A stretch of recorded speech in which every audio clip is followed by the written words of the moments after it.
Good morning, everyone. Hopefully you guys hear us. Let us know on the stage chat on the right side. Morning, Claire. Good morning, Richard. Welcome here, and thank you for taking the time for our interesting discussion today.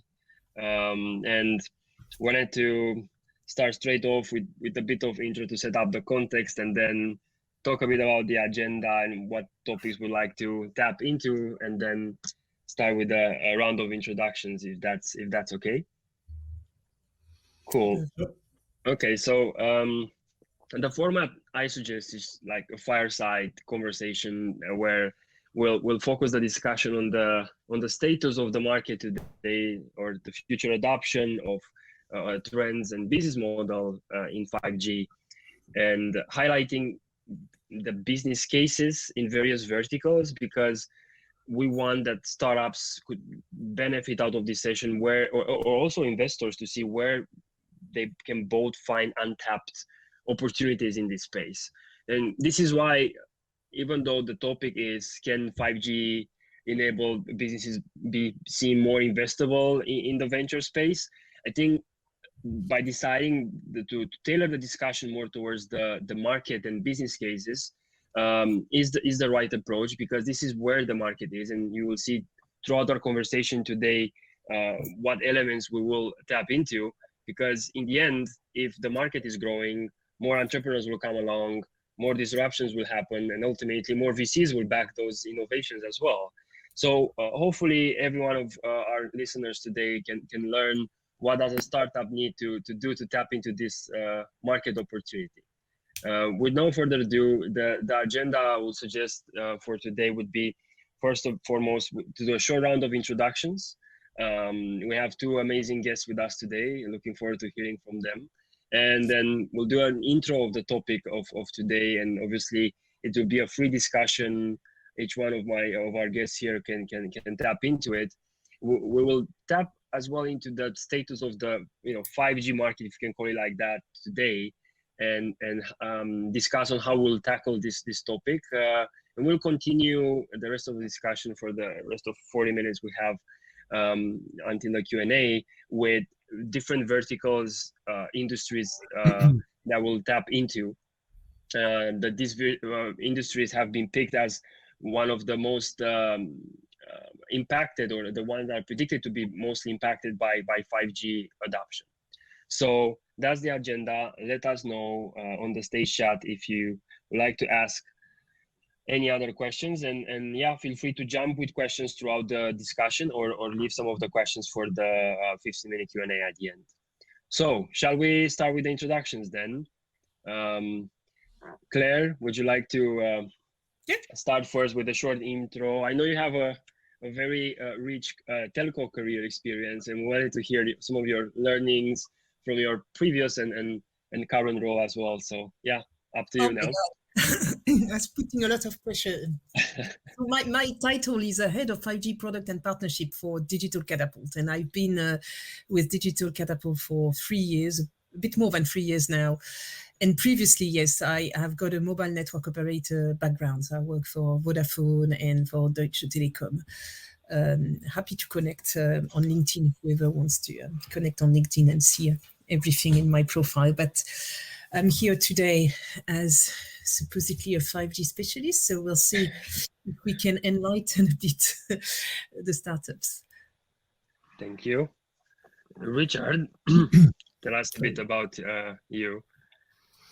Okay, hi everybody. I can't decide if I'm the enemy or a friend, really, because a lot of what I've done in the past is in fibre to the home, and people in 5G seem to think that that's kind of essentially the antichrist of technology. It's competitive, but I'm also one of the directors of the company doing the first private 5G network in the UK.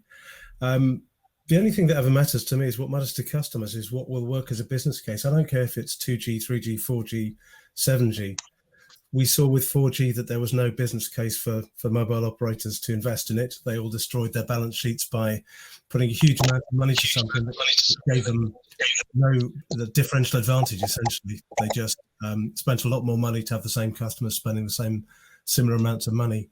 So I'm pretty much the most pragmatic person you'll meet. I think now I've got about 6 startups behind me, one with a 300x return on first round, a couple of 75s and a 40. And that's not done by falling in love with technology. That's done with falling in love with customers and real problems that they have and that you can fix. So looking to talk about any of those today, and do bang loads of hard questions up on the chat as well, any areas that you want to talk about.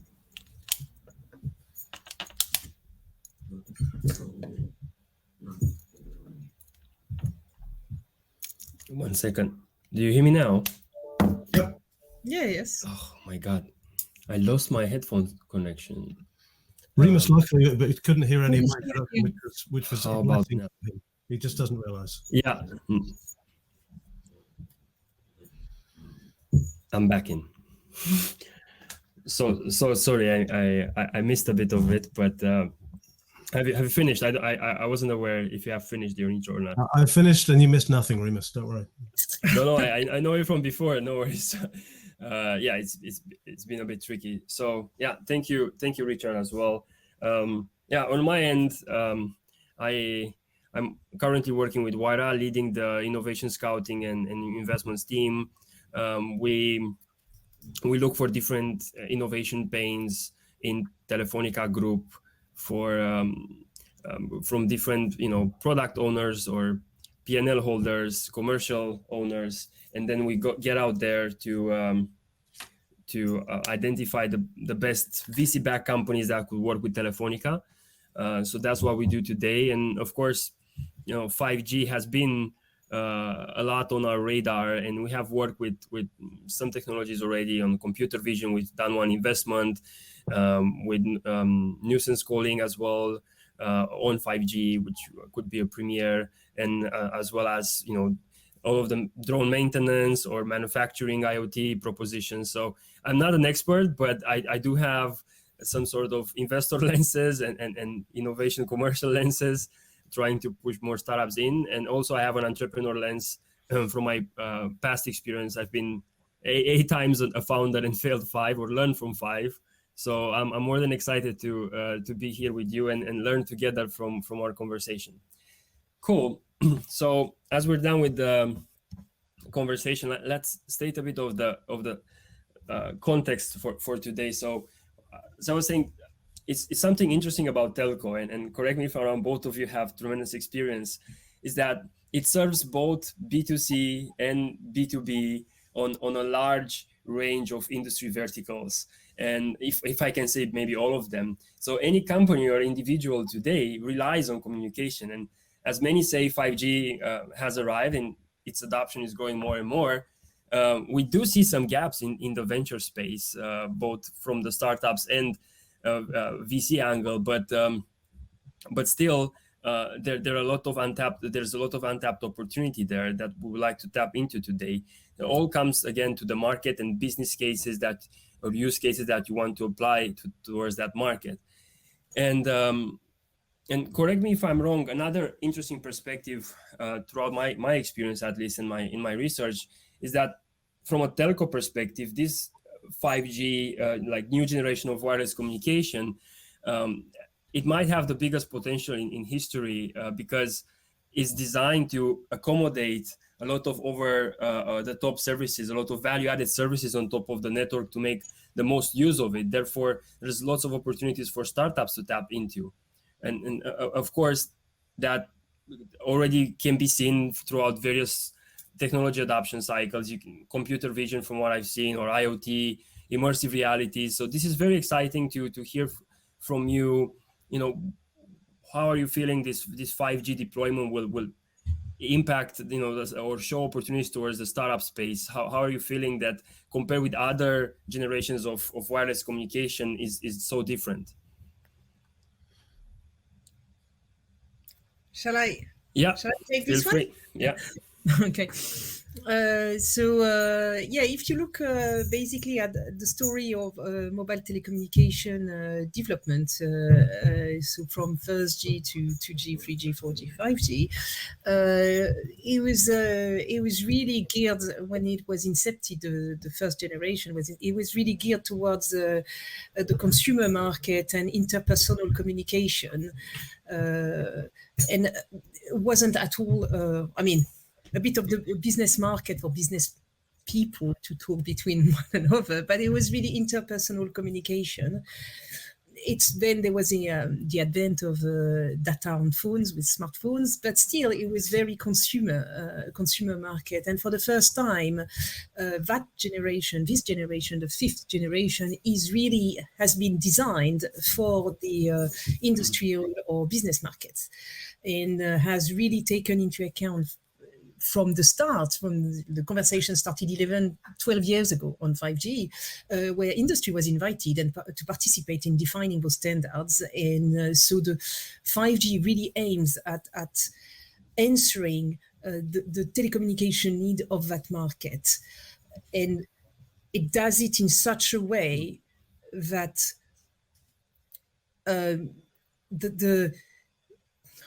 I'm a 5G enthusiast, obviously. But go big. There isn't a lot of telecommunication network technologies that can be as versatile. Yeah. So this is why it's really, everybody predicts a boom and a complete, really a revolution of the industrial sector with the introduction of that technology. I'm not going to enter the technology detail, because we can go on forever. Yeah. But yeah. So may I just say, because every time we compare 5G with another technology, if you compare with one specific aspect, there will be probably another technology that can do better or less expensive, but you have to take it as a whole. Yeah, as an ecosystem. And if you take the whole in all what it can do, there is no other technology that can do everything, all that together. Yeah, exactly. With one single technology. So that's why it's a revolution. Anyway, Richard, your view. Yeah, how about you, Richard? What can you tell us from the executional path of your entrepreneurial career within the mobile wireless communication? Well, the thing when you sit with investors, and at the moment I'm having some really interesting conversations with investors about some fiber deployments. When you sit with investors, their job is to find reasons where you might fail. So let's think about 5G for a second. If you're trying to do something broad, like you are trying to connect up every ATM, every cash machine in a country. I've tried to do that in Saudi Arabia with WiMAX about 10 years ago, but we wouldn't have the WiMAX coverage everywhere. So we wouldn't be able to do it. So as you think about the use cases for 5G, you've got to think about where you're going to have the true high power 5G, the low frequency, low in-building penetration, but the densification to get the high speeds, where you're going to have something that's a wee bit like 4G, where you're going to be relying on WiMAX networks, etc. And the challenge is going to be to see how the mobile companies actually make the investments themselves to give you that real densification of the high speed connectivity. So that as you start to think about the applications, do I need that high speed? If yes, then I'm limiting the places that I can potentially go to. Fiber and 5G then are superb friends, because you can't backhaul a 5G connection over a DS3. You've got to have a wee bit of bandwidth there. But if I don't need that high speed, what else have I got? Well, you've got latency, and you've got control of the signaling way beyond 4G. So don't come at this ever from the point of view of wow, this is a new technology. I used to work for Philips, who were the kings and queens of, we've got this fantastic technology. I wonder what people will do with it. And the other way around of like, what the bloody hell is the problem that somebody's facing? So in Nottingham, where this first private 5G network is going, it's going to do VR immersive experiences to try and increase tourism. The problem there is not which technology should be used, it's how do we get more tourists here, because there's a lot of places they can go to get more money for the local economy to create jobs. And 5G then becomes an enabler of that.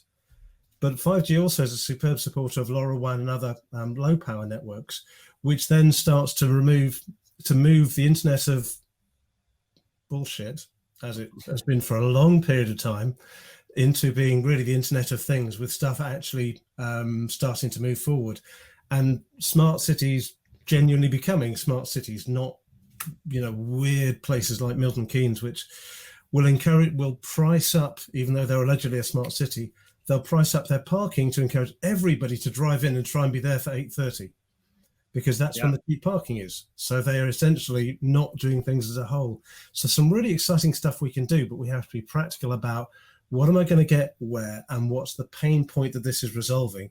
Because sat across from an investor, they won't be, you know, as excited about the tech. They were just going to be looking at the numbers and saying, where's my return?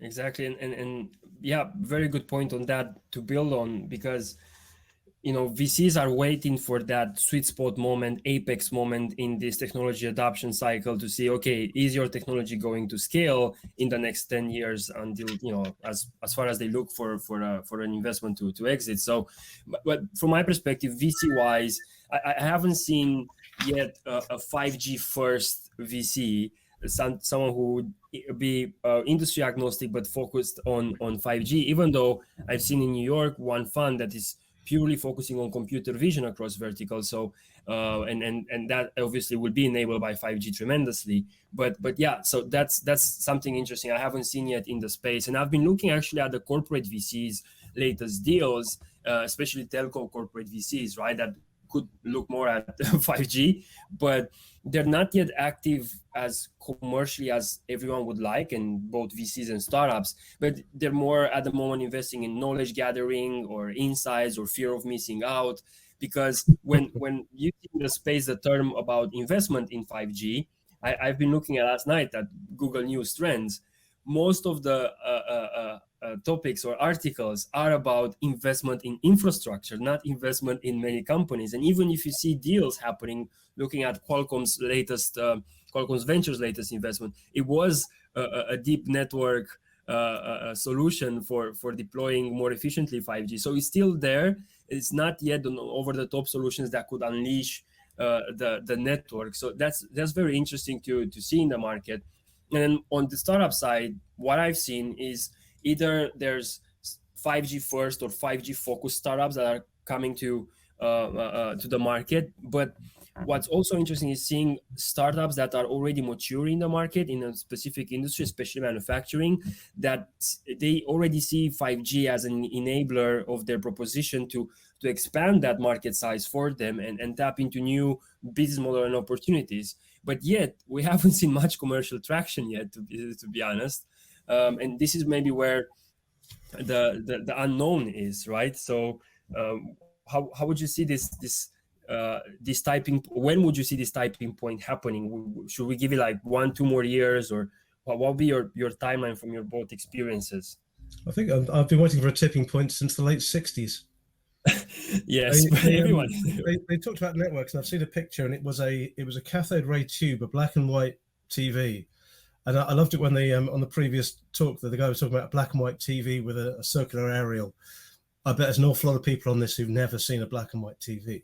But this was a small cathode ray tube, black and white TV designed for video conferencing, and it was referring to itself as the killer app, and that was 1969. Now, in the pandemic, we've kind of seen that mature. And Claire knows a hell of a lot more about mobile companies than I do, so please feel free to sort of add and correct. But one of the things across telco companies more broadly is you have no idea 3 or 4 years out what 10 to 15% of your revenue is going to be. Nobody saw SMS coming. There will be things out there that will appear which nobody had kind of figured out. We've moved to an area where you put up a network and people will saturate it with video. And with a finite amount of spectrum, that's not 5G's friend at all. That's not really what you want to be necessarily doing with it. But we've been waiting through sort of 3G, 4G, 5G for a number of things to happen. So for the massive Internet of Things tipping point to suddenly start to see those exploding. And you've got mobile companies who are repeatedly making bets and saying, I'm going to put this technology in place. If you go to a simple thing like a supermarket, Sainsbury's started saying, we will match the price of individual items because we want more customers. They'll come to us now. They won't go to Tesco's or these other supermarkets. We'll make more money. It didn't happen because everybody else copied them. Same for 4G. I'm going to have a 4G network. Everybody will come to me, but then everybody's got a 4G network. So you go to the same places. The ARPU, average revenue per user, average margin per subscriber doesn't particularly change. So the thing you're betting on is all this wedge of extra revenue at the top. And when that does tip, if it tips, but kind of when that actually happens, then they're going to be happy. But up to that point, they're investing more and more into a network that's delivering pretty similar things. And this was a classic, I think, Cisco diagram at some stage. Hopefully that shows my arm going up. Let's do it that way. Yeah. So, this is data usage. Well, kind of doing that. This is average revenue per user kind of doing that. And here's profitability. So you've got mobile companies that desperately need those other things to work, but it's got to be in this context. If you'll get real high speed, low latency 5G at low frequency in some places outside the stock market in London, you're not going to get that in rural areas. So how do we create these businesses which can operate across that can take advantage of 5G directly, and or lower cost networks and or fixed networks as necessary? So to translate that, before getting to Claire's perspective, to translate that for, let's say, the founders out there who are looking to fundraise, from what I understood is that these typing points, there isn't only one. So first of all, you have to be the first one who takes advantage of that, and you work with early adopters, where mainly in areas where the connectivity is, right? And you leverage that early adoption place, and then expand your market size as soon as the technology expands to deploy in other areas, aggregating the market size that everyone was expecting when they started on this journey. So it's very cyclical, but not recurrent cycle. It's progressive cycle until it gets to a plateau where obviously a new technology will come in place, and then again the story starts again. Is that what we could advise founders looking at us now, looking to fundraise? Well, if you're looking to fundraise, you need to have a fantastic management team. You need to have a growth market, and you need to have some level of protection. If not, you need to be able to go incredibly fast. The second thing, you've got Reed crossing the chasm, which is the Rogers diffusion curve. And as people go from the early adopters that you talk about, they are very open to risk. They will try something. They don't care if they lose a couple of bucks. They don't care if it blue screens the laptop. But can you then get into the kind of the mass market with this particular product? And overlaid that with 5G is, what level of 5G do people have to have locally to them to be able to do this? Mm-hmm. But again, it just comes back to that fundamental thing of, is there a compelling reason why I would do this? Is there a sufficient difference between what we're doing tomorrow with what we're doing today? Because in the change management premises, unless the pain of me staying where I am is greater than the pain of changing, I'm going to stay where I am. And I've just seen a business case come back, comments from a consulting firm saying, look, a 5% reduction in cost for this wholesale product is not enough to make people change, make it 10%. So it's that thing of, what's going to be enough to compel us to change? We've got an answer to something that is unanswered at the moment, or we've built a better mousetrap. But it's not about 5G is an enabler of that. That is not the answer itself. But bizarrely, in AI is the answer. Because you double your valuation by calling your company an AI company. And I'm not kidding, but in 5G, that doesn't have the same effect, sadly. Exactly. That's the pain I also seen, and that's why this session is set up for today, because you've seen a different hype and different consequences from AI first companies than we see now from 5G first companies. But Claire, what is your perspective on these typing points of the industry before going in every industry to talk about it? Overall, from all of the tremendous work you're doing at Digital Catapult, how do you see this market shifting? So if you look at the history again of adoption of mobile technologies in the past, so 2G, 3G, 4G, it goes faster and faster. Regeneration, you've got a 50% market penetration. It happens faster.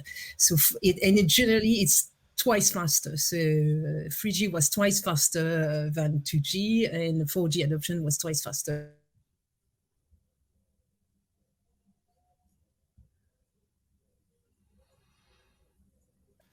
This is why we need 5G. Let me. Yeah, I'm. It's working now. It's working now. It's working. Sorry, Yes. I'm so You're sorry. You're back. And it's fiber, but my connection is really struggling. I'm so sorry. Yeah, so I was saying that we were at those level of adoption are consumer led, and we're talking about the business market. For them, it's like 1G. This is because 4G. There are really a few cases of industry having adopted 4G for their processes, but it's really at the margin, really, and so this is the first generation. So, but okay, there are two things to take into account here. And I've talked with VCs, and they or of a even industry, and they always mention 4G coverage and saying, I don't even have coverage in 4G. Why the hell talking 5G? So first, yeah, the UK was a disaster for 4G adoption. The UK government has acknowledged that and said, yeah, we don't want, the UK was, I think, 50 in terms of coverage at world level, which for a rich country is really not a good position. And really the ambition was really that 5G wouldn't happen again. And it's winning the bet. The UK was the first European country to launch 5G commercially with BT and then Vodafone.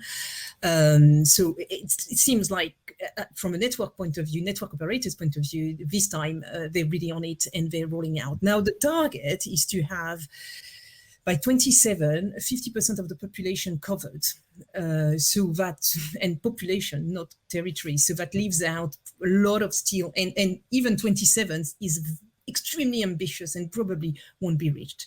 But it leaves a lot of gaps. But you have to bear in mind with 5G, there is another option, which is the private network.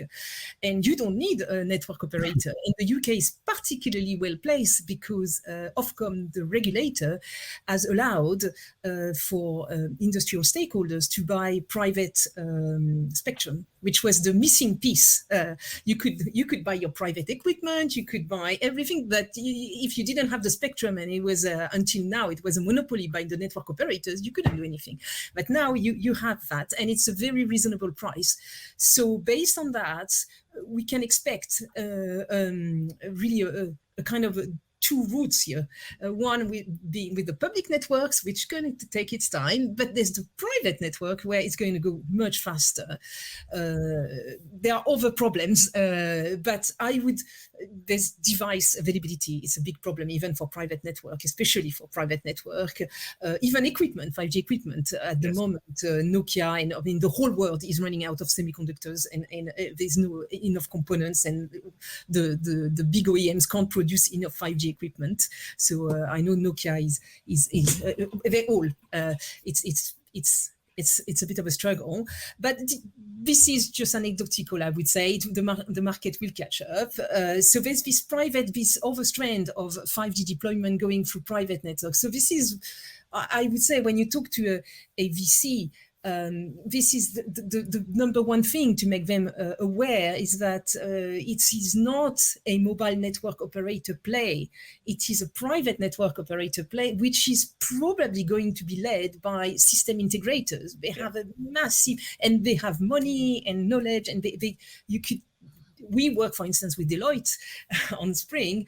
They have a very clear message and will to develop that market, that private 5G market, and there are other stakeholders. So, So this is my view, that the tipping point, I don't know when it's going to happen, but it's probably going to happen a bit faster than when we think.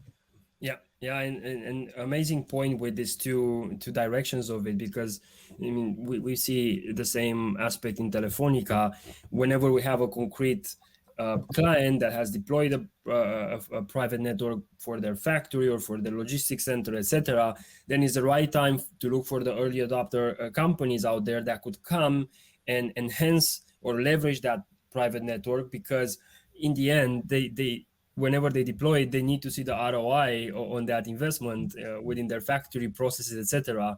And that's the beauty of it, because this basically creates an entire market of early adoption that is concrete to target and concrete to calculate, just to see who has deployed 5G gather all of the enterprise and say, okay, what am I doing in what industry? Do I have enough early adopters to start now, or should I wait a bit and then come later on when the market has that tipping point? Yeah, very interesting point. Thank you, Clara, as well. And yeah, I mean, coming back to fundraising, before going into this each vertical, one interesting aspect I'm thinking when it comes to fundraising is that it's a generally applicable process for mostly any startup. Obviously depends from hardware to software, but it has to be executed in a very specific and tailored industry way to make it work for every startup. And yeah, to tackle this topic today, we'll need to break down in some of the most common business models or industries that are predicted to be the most impacted by 5G technologies. And we'll discuss about the status of them today, or the potential they have. And with no further ado, let's pick the first one. So on my list here, for both or all of us, is manufacturing. So where would you see manufacturing? Is this the top hottest industry right now, adopting those private networks? What are your thoughts, Claire, on that? Let's start with you. That's definitely hot. Volcano.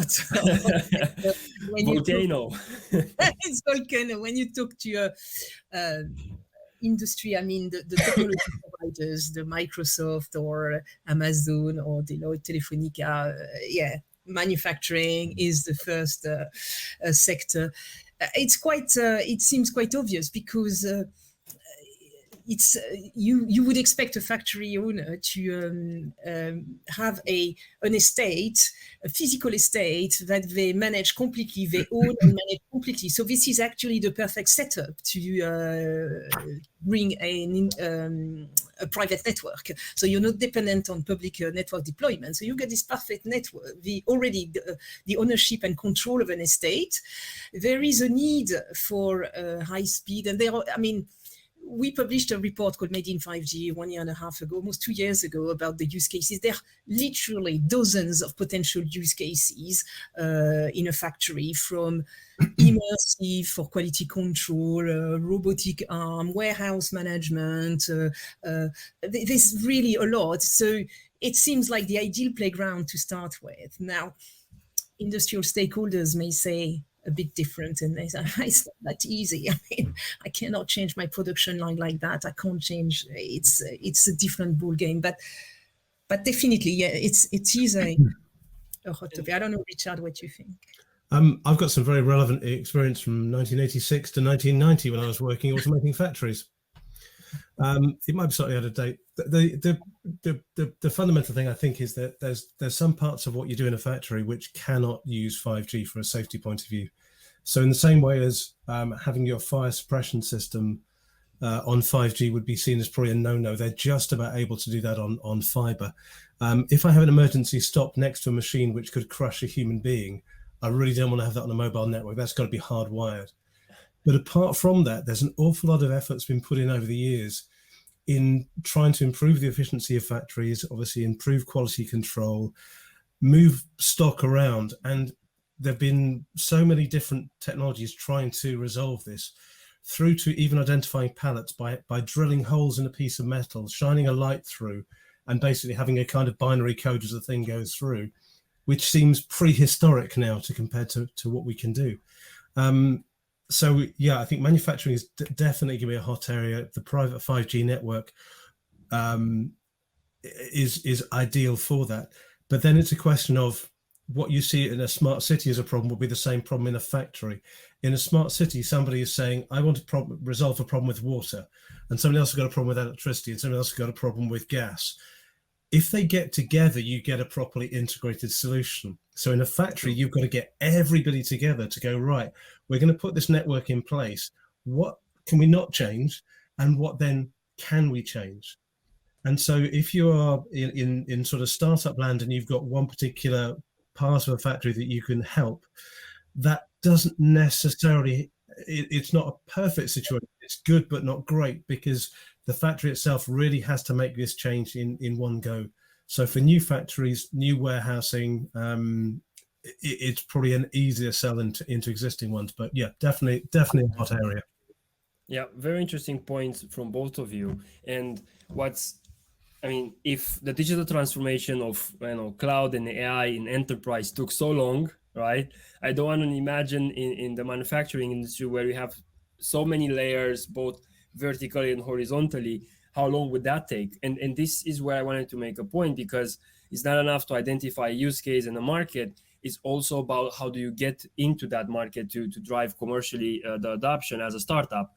And what I've seen in the space is either startups come to solution integrators or consultancies like Deloitte or Digital Catapult or telcos, right, to use their channel partners and be that value-added service as a go-to-market. But there's an interesting other segment I've seen, which is more and more startups, like you see Arrival out there in Oxfordshire, the amazing car manufacturing company. They're doing these micro factories, right, equally distributed, or a company that we have invested in called Cloud NC. They're doing this small CNC manufacturing cells on demand, both hardware, AI software, and hopefully connectivity all together. So coming back to this adoption cycle of these factories, and what you mentioned as well, Claire, and you, Richard, you were mentioning more it has to be an entire ecosystem in the factory to make sense for you. So be careful, dear startup. And then you were saying, Claire, that there's so many opportunities there. How would you see this small factory as a service startups coming in to take one part of that factory or production line or whatever, and just doing on their own on a private network and prove that, rather than fighting to be integrated in the big transformational project that these manufacturers will go through?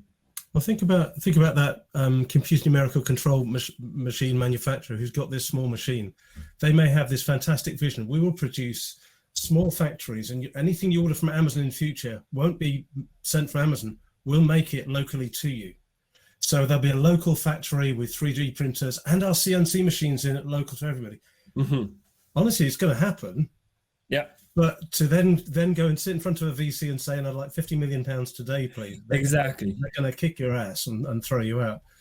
So let's take that small CNC machine and go back to a CNC manufacturer. I've got a friend of mine's got one in the Midlands. He's got machines there which he's amortizing over a period of time. So if he wants to make this investment, what's different about them? So it will come back to this thing of what is compellingly different.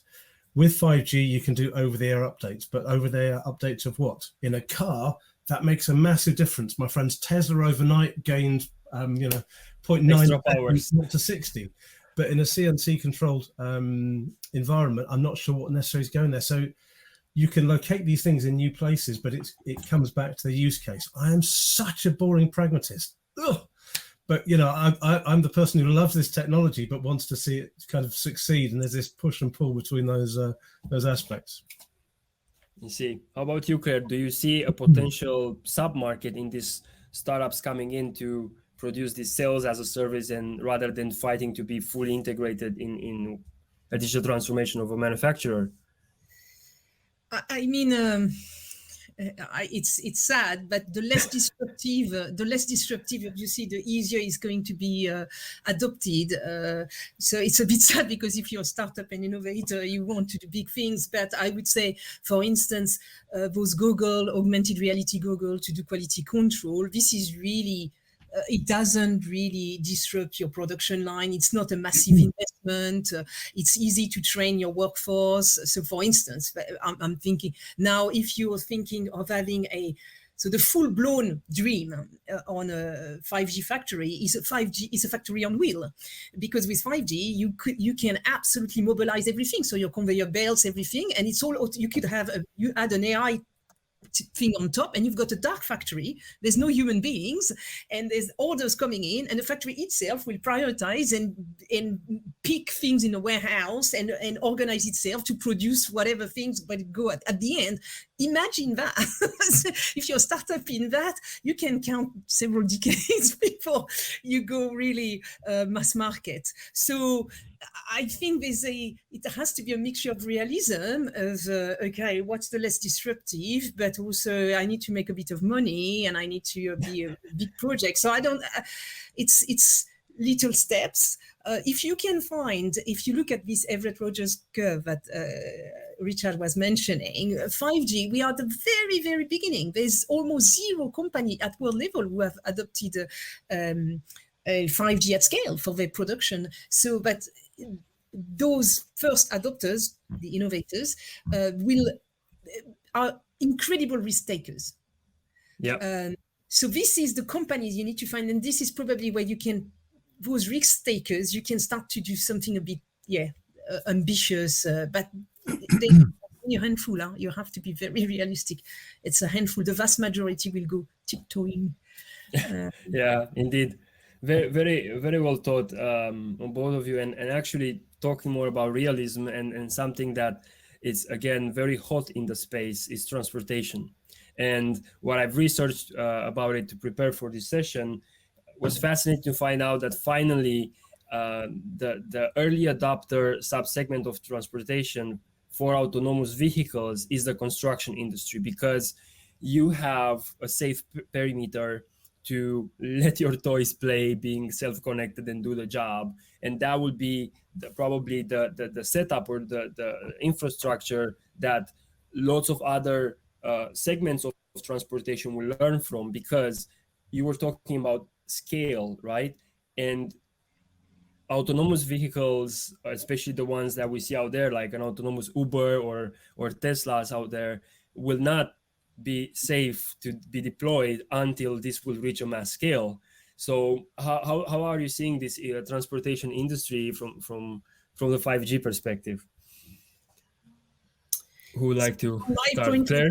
And stuff. Yeah. So from my point of view, it's probably the most complex sector for 5G to happen, because you're going to mix private space like a harbor, an airport, station, with public space, the roads, and you have to, if you want to have this seamless solution that goes from a private space, the level of complexity and the number of stakeholders that have to be aligned, local authority, national authority, Highways England, regulators, the road truck company, the truck people, it's insane.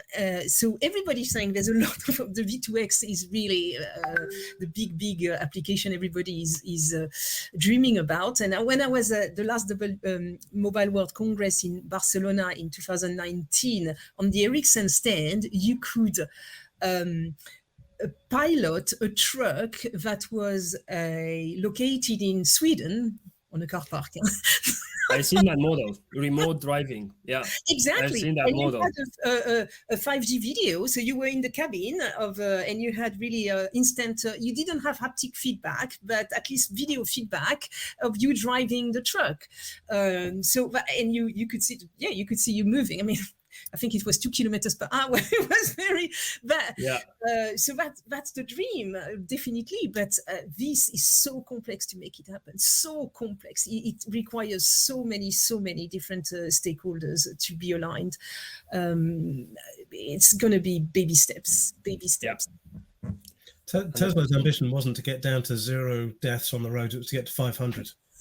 That was I got that from a conversation with their senior engineers, because they know you can't get down to 0. So they've got the classic problem at the moment, which is one that you could resolve if you had some level of inter-car communications. Because the classic Tesla crash is car in front of you is driving at 60 miles an hour, you're driving behind it, it moves across to overtake a stationary vehicle and the Tesla plows into the back of it. That's how people die in Teslas. That's pretty much the only way, other than when they get in the back and start cooking and pay zero attention whatsoever. But you have this balance. So at the moment, we're getting lots of very clever cars with LiDAR, where the 5G in a way will be used for sort of in-car entertainment more than anything else. that can act autonomously and can respond to their environment in an intelligent way. And 5G would support incredibly dumb vehicles that just have the ability to go, the one in front or two in front slowing down, therefore I'll slow down. But the infrastructure required to put that in place is quite significant. So post-pandemic, I was looking at a project in Georgia to do a sort of a trial piece on this. Again, it's a big thing. I think Claire's basically described it. You've got to get an awful lot of people on board to do that. Yeah. So from an entrepreneurial perspective or a startup perspective, I'd probably find something a little bit easier to do. Just to come back to something also fundamental, it's where in the value chain you decide to actually deploy the technology. Exactly. So I worked for years with a startup that could reduce down the battery consumption in a mobile phone by 30% and the consumption in a base station by about 30%, which meant in some places you saved on air conditioning, you had less batteries required, sometimes very small batteries. You could save $600 million on a typical mobile rollout. If you have that technology and you sell it to a systems integrator, it's then about thinking, again, and then apply this to 5G, where is the money going? I give it to a systems integrator. They want to get the business from a Vodafone or a Telefonica, and they will basically say, we'll take $100 million off the price to you because then we win the business. Yep. So of my massive saving, I've just given part of that effectively to Telefonica. I'm not making any profit on that whatsoever.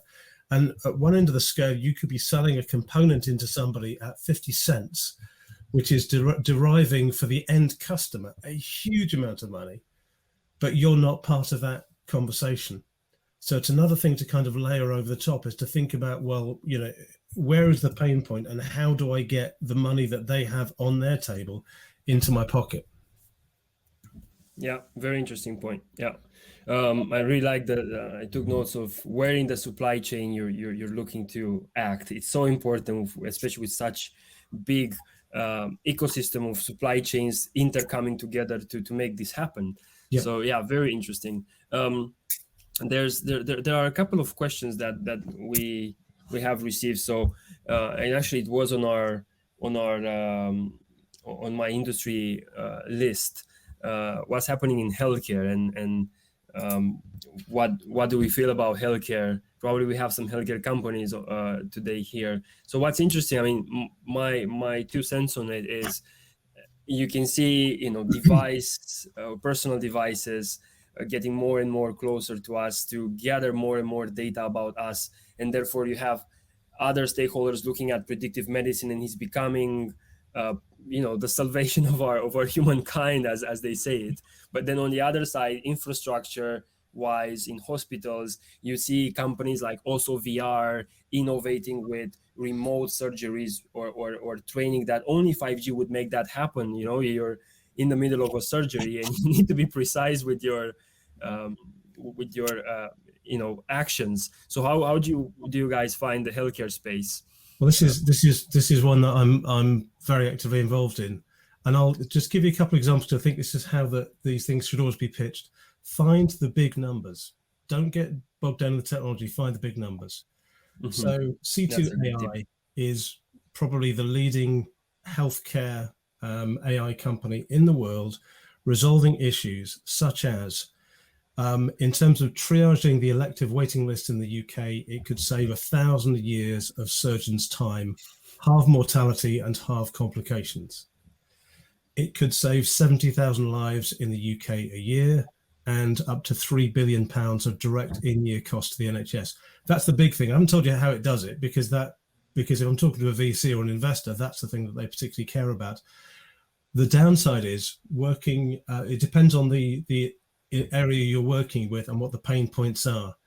At present, if you're working to optimize hospital performance, you're probably addressing the wrong thing because they're trying to get themselves back to recovery. If you're working with the NHS, you want to get one NHS Trust customer, and then you probably want to look at America because they've got 6 times the people and 3 to 6 times the cost per treatment for any type of service. And they have 25% of healthcare spending there is waste. It's a $750 billion problem. So if you can save costs there, you're doing well. Yeah. Frankly, saving lives is not quite as exciting as you might think it is. There's an irrationality about the healthcare industry, and it's very, very, very slow.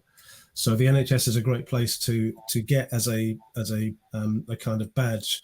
But longer term, a lot of digital health companies are looking to the US and other markets that are more bottom line focused, and where they can say, right, we can show this improvement using VR in surgery. In the way that we do the training, we get fewer complications. The average cost of a complication in the UK market is £5,000 of direct in-year costs. Our training has shown this percentage increase through this VR simulation, and there's a company called Proximi, for example, doing this, and then you kind of move forward from there. So they can do that into remote locations using 5G and or fiber and or Wi-Fi, depending what's available. No, thank you. There's plenty of use cases and tips there. Especially, I like your point with market sizing. So deploy first in the UK, prove product market fit, but then go to the US because they have higher pains and probably will adopt you faster. Very good one. Claire, how about you? I have unfortunately to admit humbly that we have no expertise in healthcare at Digital Catapult. This is not a market we address, and especially we're very lucky to have Richard, who I believe is an absolute expert in that sector. So I'm going to reach out on that one. Very good points there. So another question I had here, and actually it's a very exciting one, perfect for going towards the end of the session. It's more about immersive realities, and the question is straightforward. Will smart glasses become the next mobile huge category out there, and how can we as entrepreneurs leverage that, both B2C and B2B? To start off, I have to say, indeed, it's a very mysterious yet hot topic. We all know in industrial use cases. I mean, I had the honor to work with Tom Chi, one of the co-founders of Google Glasses, and I remember he told me that a conversation with his board was that he insisted to stick to it as only B2B isolated cases. But then, of course, corporates look different at new product launches to get more price share increases. So they launched it B2C, and then it didn't fly just because of the lack of ecosystem around. But then we see Apple rumoring more and more that they will launch an AR smart glass. We could see Unreal already producing and selling glasses with telcos out there that are quite comfortable and small. Of course, industry-wise, we see Microsoft HoloLens and many other manufacturers in that space coming in. So it's indeed a good sign that the market is growing. But what will be the impact for entrepreneurs? Where are the untapped opportunities there? Let's see who wants to jump first. Okay. I can go with you, Clive. Okay, so immersive. I mean, so at Digital Catapult we have an immersive team. Lab. So augmented reality, mixed reality, virtual reality, immersive sound, haptics, all that. And I remember when I joined Digital Catapult, I was welcomed by that team. Just, oh God, this is. We know 5G. That's the unlocker of immersive, because we're waiting for that. We want to be untethered. We need, this is what's blocking the immersive market, the tether to that compute or the backpack. It's I was just welcome, like, oh, help us. But it's not happened as fast as we can, or we thought it was going to happen. But still, I would say the immersive team I work with is absolutely the vast majority now of the project we're doing with them are 5G enabled, and they really base their immersive experience on the 5G with 5G technology to connect. They really believe in that. It may not be necessarily with the goggles. It could be another. We've done trials with a tablet, like that you with the camera. Look through it. Yeah, exactly. Yeah. I've seen that. we've done that with a museum where you could have, or the bath. The bath where you could see the bath through time. So how it was in Victorian ages, there was a roof. You may not know, but there was a roof. So you would look at and you would see the roof on top of the bath and things like that. So, and obviously very educational and much more entertaining. So there's a huge tourism and culture and event entertainment. There's a massive market here being tapped, and with the pandemic and the closure of all those venues, maybe for live event or culture venues, we have seen a surge of asks to how can we develop experience really as engaging as possible, and that's going to be immersive and 5G at home. We need to develop that now, because we can't crash again like we crashed with the pandemic. So we've done a trial with Telefonica with 5G Festival, which is about creating that music experience at home, but really not only a simple TV, but much more immersive. But we've got museum coming to us. We've got a sport, and it's all about 5G immersive ubiquity experience out of the venue. And honestly, it was seen as a bit on the side, but the pandemic has proven it's accelerated. Become center now. I say, it's not it could potentially be even our mainstream revenue now. The tickets you sell for experiences that are not happening in the venue. Outside. Like so mixed events. Yeah, absolutely. So I personally believe it's a very beginning, but that could catch up quite quickly.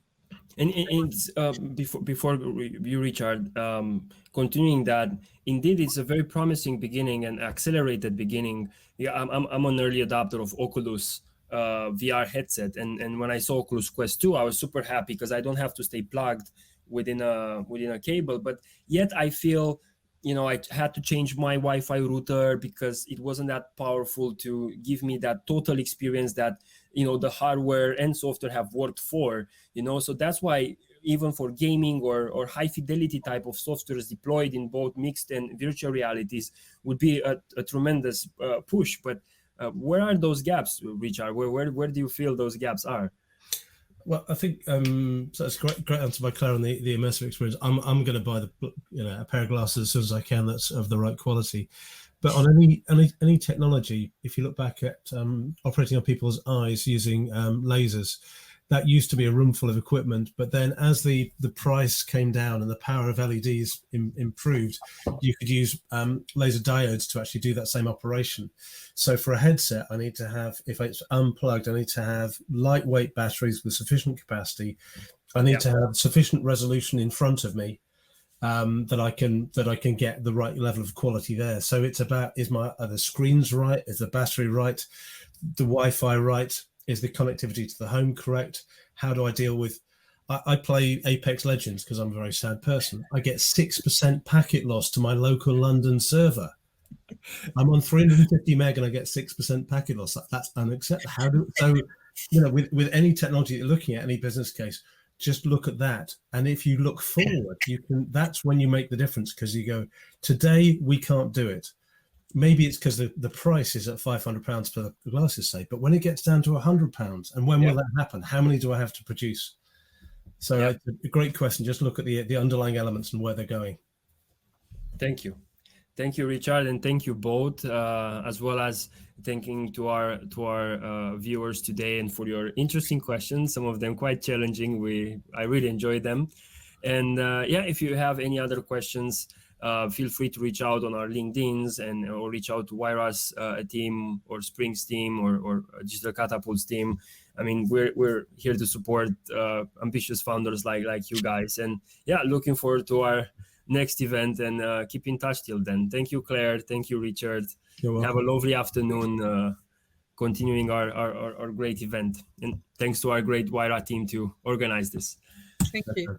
That's all. Thank you very much, guys. Really appreciate it. That was wonderful. Thank you very much, Remus.